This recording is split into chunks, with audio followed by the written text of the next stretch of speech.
Hey guys, it's your host once again, Keto, and I'm here with Delali. for a brand new episode on Melon Sugar Podcast. Guys, we always say thank you so much.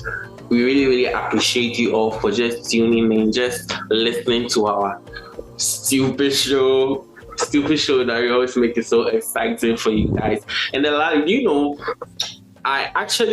got a comment from someone regarding the abortion thing, and I think the person was kind of seconding whatever you said with what the men like, and so I posted the question as I'm coming. Okay, so here is it. So I posted, what's your view on men shaping laws on abortion? So we got a comment from Gabriel Henry, and he said the one-time choice of abortion robs someone else of a lifetime choices and prevents him or her from exercising his rights. So I think for me, when I saw this thing, it was so deep for me. Yeah. I think yesterday I chanced on something on YouTube. It was someone's post, a picture someone posted. It was posing a question, and the question was if you had a chance, which of these would you want to abolish or get rid of? Yeah. And it had abortion, had feminism, it had a few other things. Oh. And interesting enough, I didn't feel the need to choose from any, because personally, I have no problem with abortion. Yeah. Because I know abortion sometimes are needed for medical reasons. Medical reasons. Yeah. I know feminism has its positives, or it had its positives. I know feminism began for good reasons, so I can't hate. You get it, and a few other things. I have forgotten what they were, but then all were things that's in recent times have raised a lot of issues and concerns. But personally, these are things I don't personally have issues with, because I understand the circumstances, and then under which some of these things may be needed.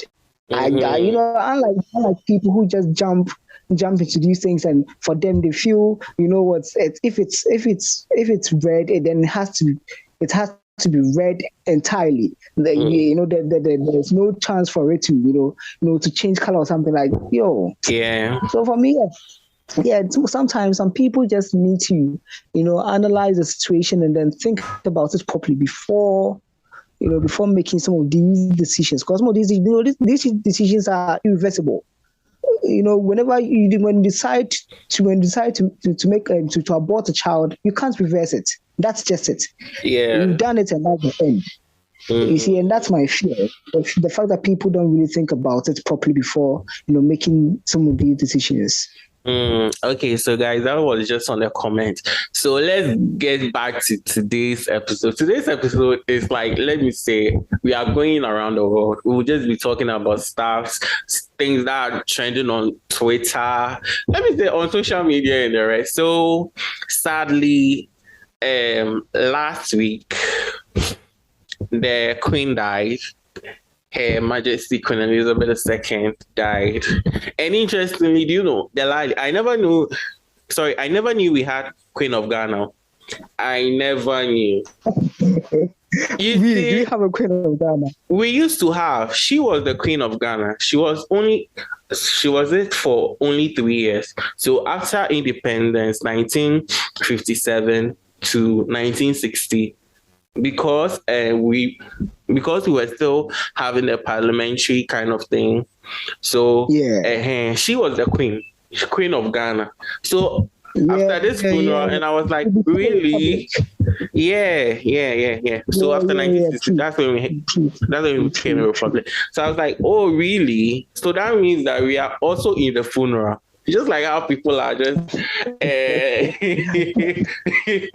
making it so hilarious on Twitter. Like people just want the funeral to just come to our part of the world so that they can just celebrate it all. Because so one person was like, "Oh, now this funeral won't be celebrated, but they'll just be doing like normal stuff. This one, the lady should be just celebrated. Like someone tweeted a 1 month mourning process before the queen is buried, and I'm like, oh, oh. It's so hilarious. For me, what I have, well, the reaction on social media has been mixed. Yeah, there are people who feel sad that she's dead, and there are people who are happy. Yeah, and for me, yeah, you can, yeah, I can't force anyone to feel a certain type of way. So wait, Delali, let me ask you. So when you heard the news, were you sad or happy? That's the thing. I was indifferent. Like I didn't feel sad. Because for me, I felt sad. But when I felt sad when I got to when the first tweet came that her doctors are kind of trying to see whatever. So for me, I was like, this woman is dead. But later, when the tweet finally came, I felt very sad. Then I think after an hour time, I was back to normal. Like, yeah. For me, that's the thing. I felt the moment I saw the tweet, I didn't feel anything. I felt indifferent about it. Like I'm not sad, neither am I happy. You get to see that she's dead. It's for me. It's more like when any other person dies. Yeah. When any other random person dies. That's the thing. Because personally, listen, I hold nothing against her. Even though I feel whatever it is we and other countries are facing or going through, even as much as I feel they have a hand in it, I honestly don't feel any type of way towards her. You get it? So for me, and that's my issue. That's my issue with the people who could not hide their joy and felt the is present on social media. Just like Professor Uju Anya or whatever. Exactly. It's and for me, barbaric, seriously. You see, and the funny thing is, these are people who, quote unquote, have question marks on them. These people, these are people who don't have the moral rights. You get it? Yeah. Because listen, you are not a saint yourself. You get it? These people are not saints themselves. So I don't see what makes them think they have the moral impetus. They have the moral right to rejoice over another person's death under the guise that the person contributed to other people's pain or whatever. They will rejoice because we are in a woke culture.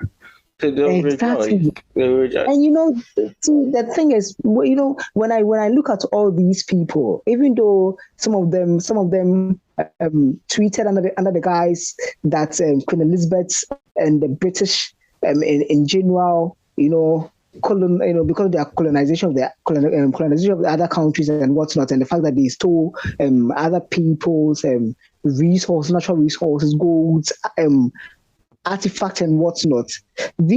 Most of these people are feminists, and all know how feminists feel about her. You get it? This is one person. Yeah, so scared of her. I'm telling you, this is one person who, despite the fact that she wielded so much power and authority, never identified as a feminist. Yeah, you get it, and it has always been something they have always been angry about, because they're like, just imagine if Queen Elizabeth had one day come out to say that she identifies as a feminist or she's a feminist. Just imagine what it would have done to them for their movement. So the fact that this woman stood her grounds, still maintained the family values, and was conservative until the time she died, it's something that always pisses them off. and that's why they could not hide their joy, like at long last. You get it? So yeah, for me, I find it I find it pathetic. I find it pathetic and sorry that for people who have who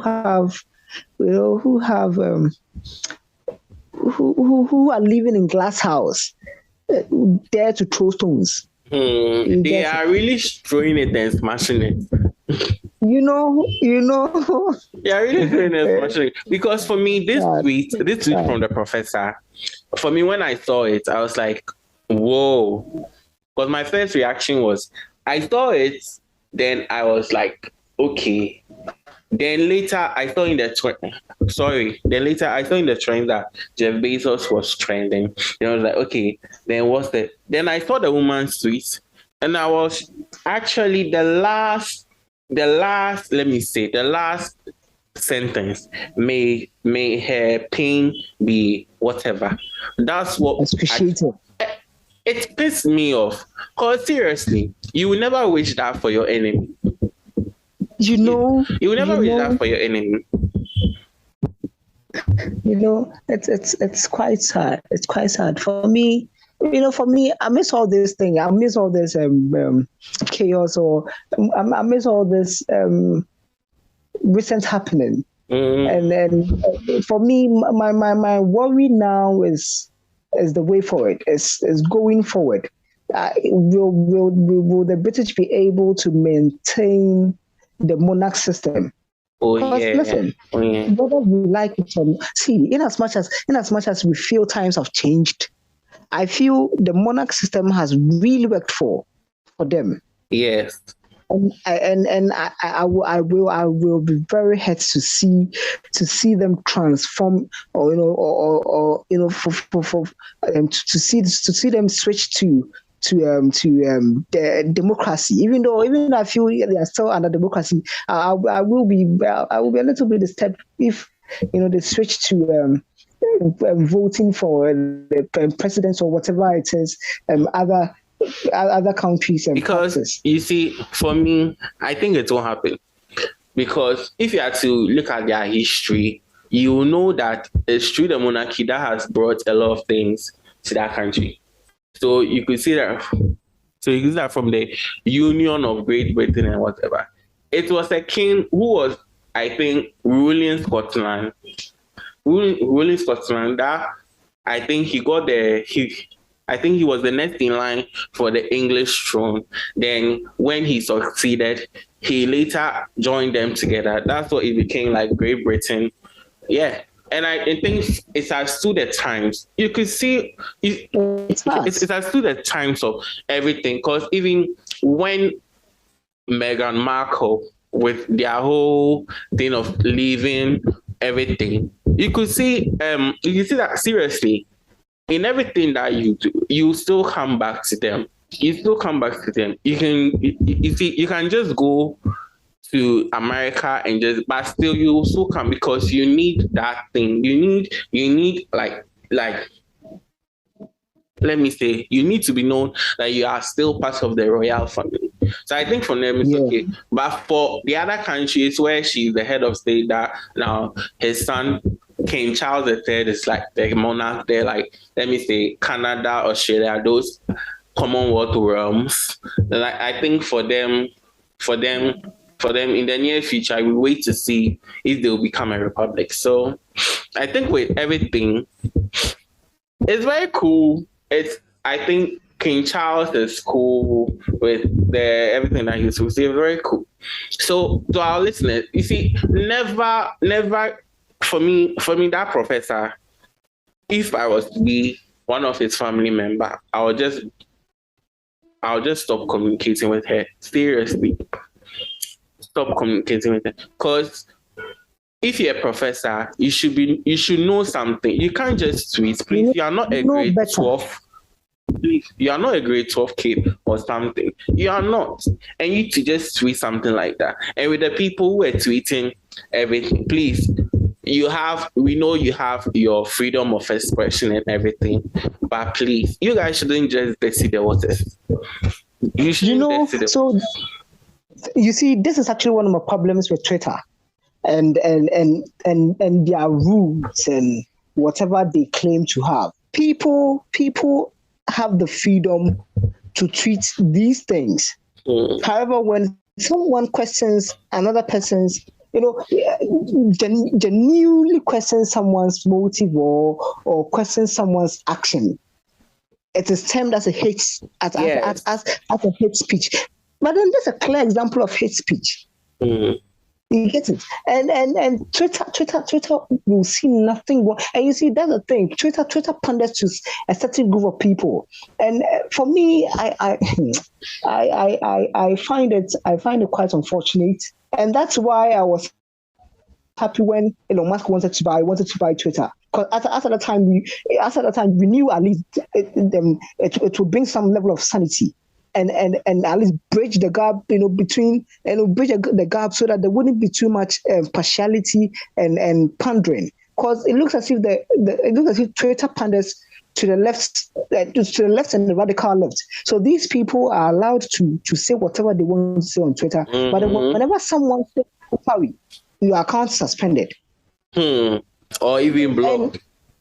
Or you can't even tweet or do anything for like some minutes. Seriously, it's so bad. It's so bad. So for me, I think that Twitter was about they should do something about it. Cause seriously, when the woman tweeted that, it took people to report it. So I was asking, so why couldn't your AI whatever notice that tweet and just pull that tweet down? But for you guys to wait for people to report it many times before you guys took it down, it was very bad. It was very bad. You see, it was very bad. People have. Yo, listen, the woman is already dead. May her soul rest in peace. Yes. They have. I think Prince Charles has been sworn in already. I think that happened yesterday. So yeah, we pray his reign is peaceful and devoid of any form of scandal or misunderstandings. I wish him a peaceful reign. We can't say no scandal because there will be a lot with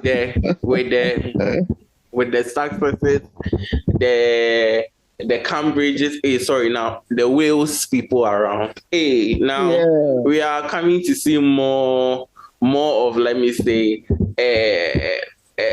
stories popping up here and there. But all I can say is, let's all wish him well. You see, it's the first time, of course, for me watching TV yesterday. I was like, okay, so in the 50s they were doing all this. Okay, so it's very nice. So yeah. So Delali, what again do you have for us? with everything going on? I think we should discuss. Yes, I think we should discuss Sarkodie's. I don't know if you've watched the interview. Okay, so to our listeners outside, so this one is, let me say, kind of a home thing. So you can just go. So for me, seriously, when I saw that, it's the same thing with the professor, but this one, let me say, it is directed to his fans. Cause how can someone just tweet something and the person is trying to say, what you guys, what you the artist is doing, saying this thing, it's not good. And then you guys will just jump on the person and just make sure the person's account is suspended. That's why for me, I'm not a Sarkodie fan. Seriously. So for me, because personally, I didn't even know the account had been suspended until this afternoon. And then when I watched I have not even watched the entire interview. I've only watched the parts that is trending, where he talked about how these radio personalities criticize the artists and what's not. And honestly, I didn't really have an issue with it.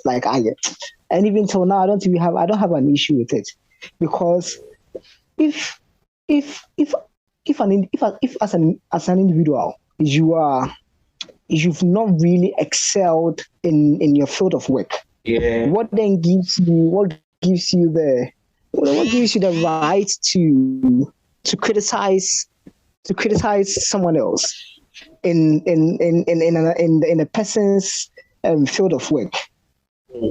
You get it? Because if you have excelled in whatever you are doing, then you would have gained some level of respect, and also the right to at least point fingers. But then if you are stagnant and you've worked at the same place for years, or you've worked in the same field for years, and you've not really done so much for yourself, what makes you think you have the right to criticize another person's work? And that's the angle part of the. Yeah, I'm listening. I think he has the right. I think for him, he thinks he has the right. Because if you have to tell someone in a radio station that the person should be able to maybe get to choice in the UK,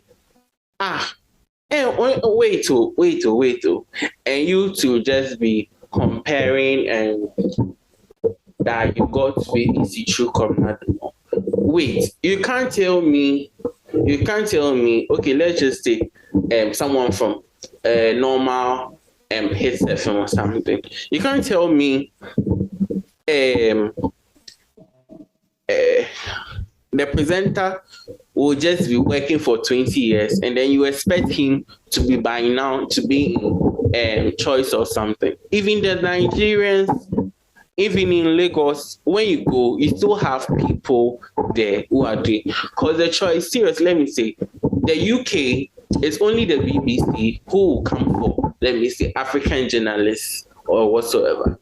The others, the choice, the BBC Extra, and they don't want, they'll always make sure they pick someone either from the UK, let me say the Caribbeans or something, who knows maybe music or something, or who has a touch or taste of music.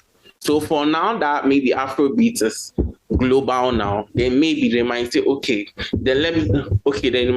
let's just get someone who understand, who can maybe make a show like on Afrobeat or something. Yeah, but you can't just put it out there that someone like for presenters should be able to by now get to choice FM in the UK. How?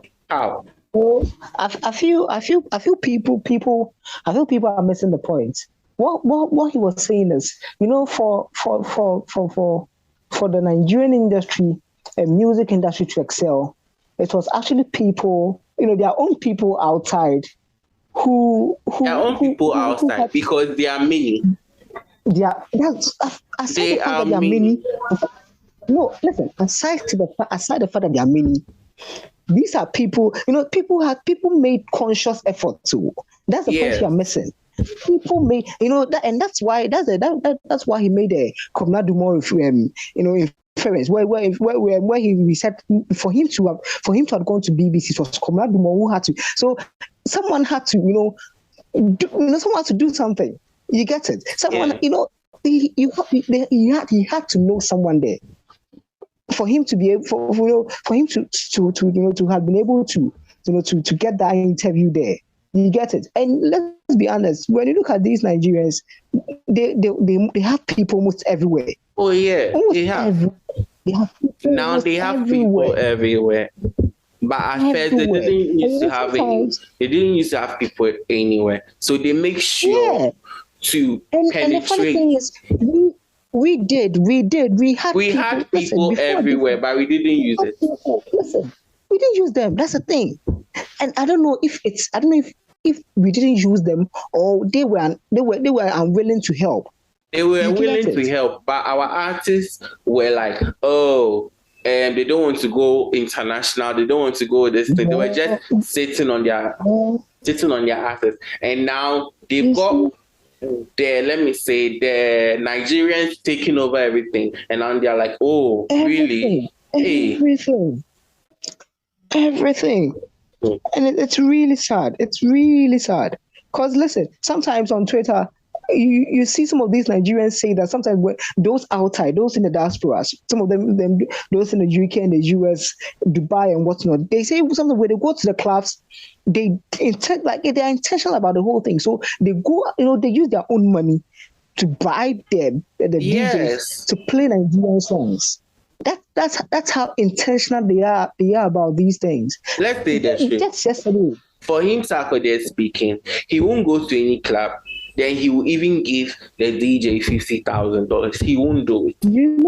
But a Nigerian and an underground person will do it. But he won't do it. So I don't know why he's trying to talk about because now it's very sad. It's very sad. It's sad. To our listeners, it's very sad. Because you talk, I'm listening. Yes, I was having a conversation with a friend of mine, and he lives at Nungwa.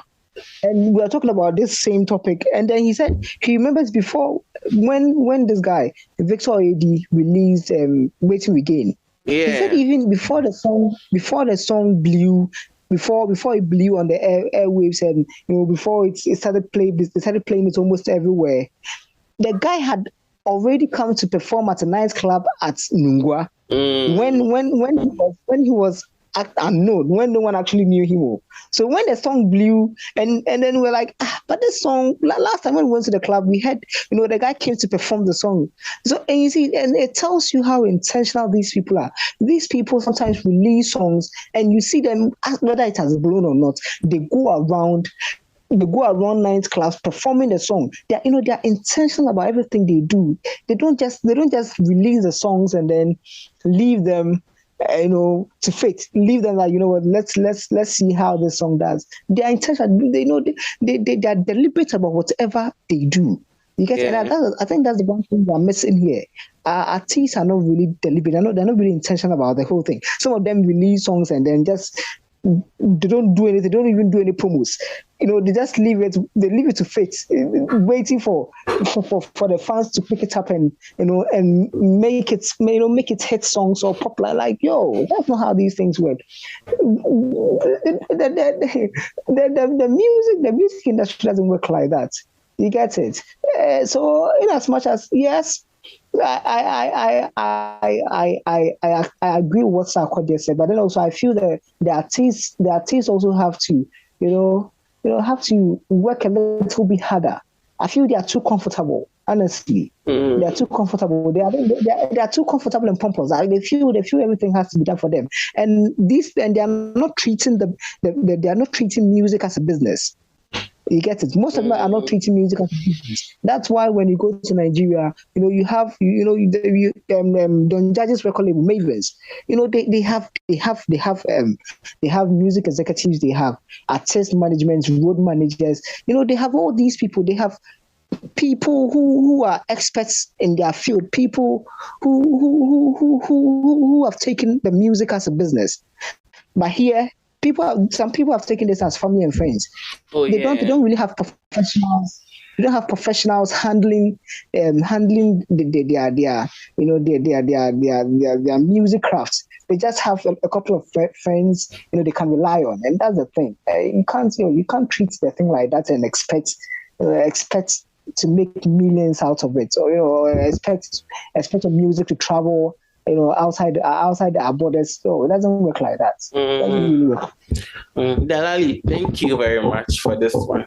So, listeners, so that was just for our own internal thing in our side of the continent. So I hope you guys just enjoyed whatever we were talking about.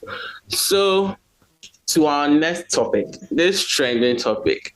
So Dalali, did you hear the man who has been parenting this child and he later found out the child is not his? It was trending all over. I saw something like that. Yes, it was trending all over Twitter. So for me, it got me to think that, okay, so let me ask this question. So how will you react if maybe something is to happen to you maybe true, maybe you're not married, or maybe you are with a girlfriend or someone, and that person is very, very dear to you, and you've been together for like 3 years, you've had a baby, unknowingly the baby is not yours. So how will you feel? My listeners, how will you feel? So how will you feel?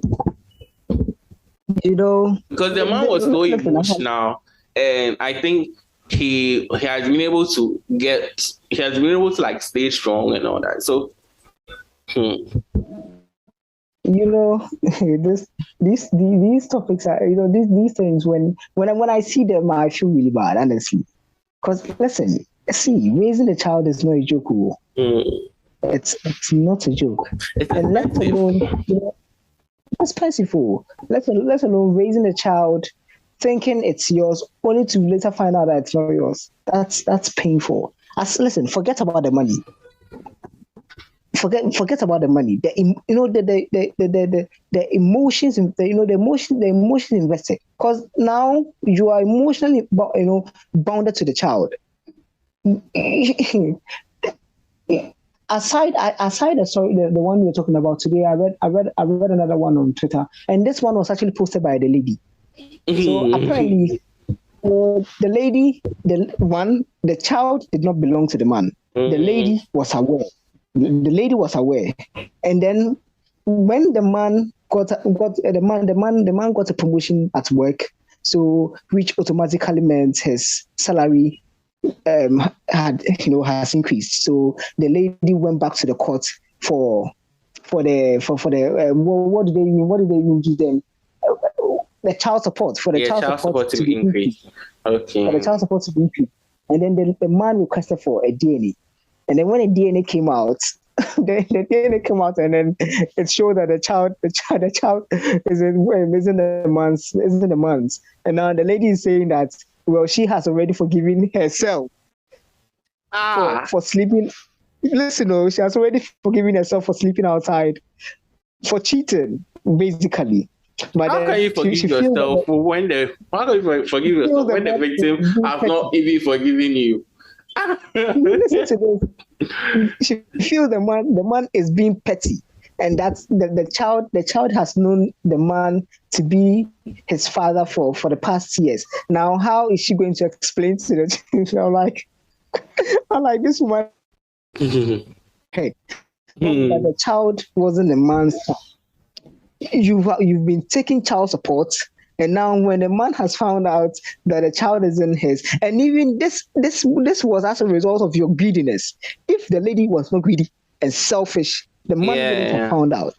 But because of her selfishness and her greediness, she wanted more money. And you think about it, and that's what we've been saying. The family laws have been structured in a way that it favors women. Yeah. So sometimes, even when the child isn't yours, you can't even do anything about it until you can't defend yourself until you have gone for the paternity test. Yeah, you just have to keep quiet and just father someone's child.